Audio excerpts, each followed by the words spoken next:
What it was like those few hours, and then it's happening, it's not happening. Just tell us, start there.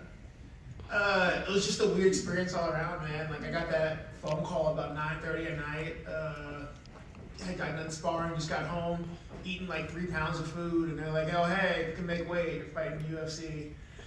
So spent the next 3 hours busting my ass, just working, made the weight. We get there, I can't sleep that night. I'm like, oh crap, it's finally happened, it's finally happening. I've been doing this for like 14 years, it's finally happening. Get there, like, all right, we're doing this. And like, they stopped me when I got there, like, oh, it's not happening. I'm like, okay, I get it. But like, I weighed in. I was like, okay, it's really happening. And then they're like, it's not gonna happen.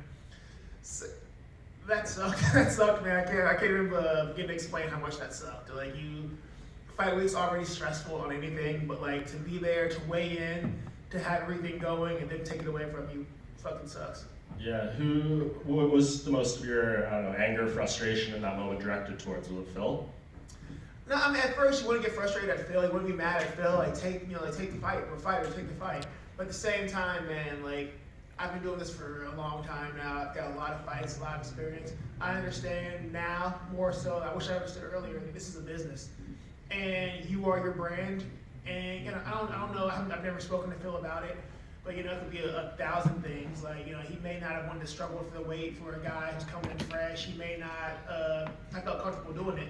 I'm not even gonna be mad, man. Because at the end of the day, if I go out there and say he gets fucked up, he lost money. That's his brand's taking a hit. So you're just frustrated when you get the chance. But like, I'm not gonna hold it against Phil. Everybody's got look out for you. Number one is the rule for this game. Yeah, and I guess if we're trying to look at the positive side here, this couldn't have worked out much better. I mean, you get a little more time. You fight on this card in this arena. This is a good alternative, right? If the other thing didn't happen, this is pretty nice as well.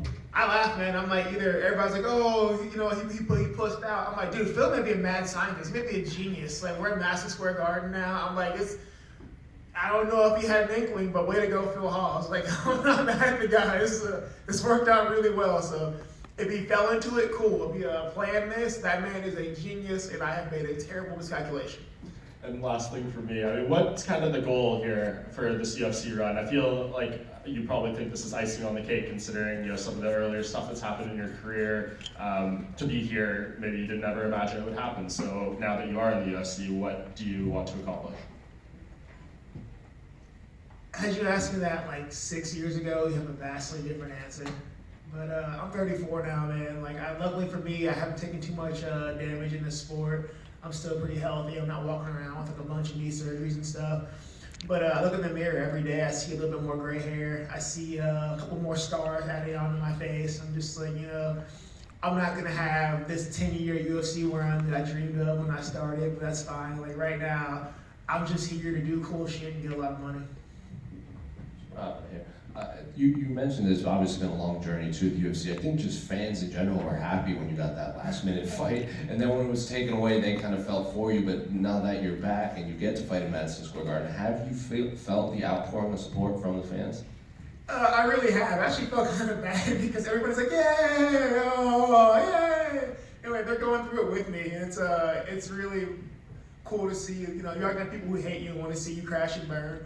But I've had a lot of love from people I don't know. Apparently, got a lot of fans in like Turkey and England, which has been a huge outpouring. So like, thank you guys, like, much appreciated.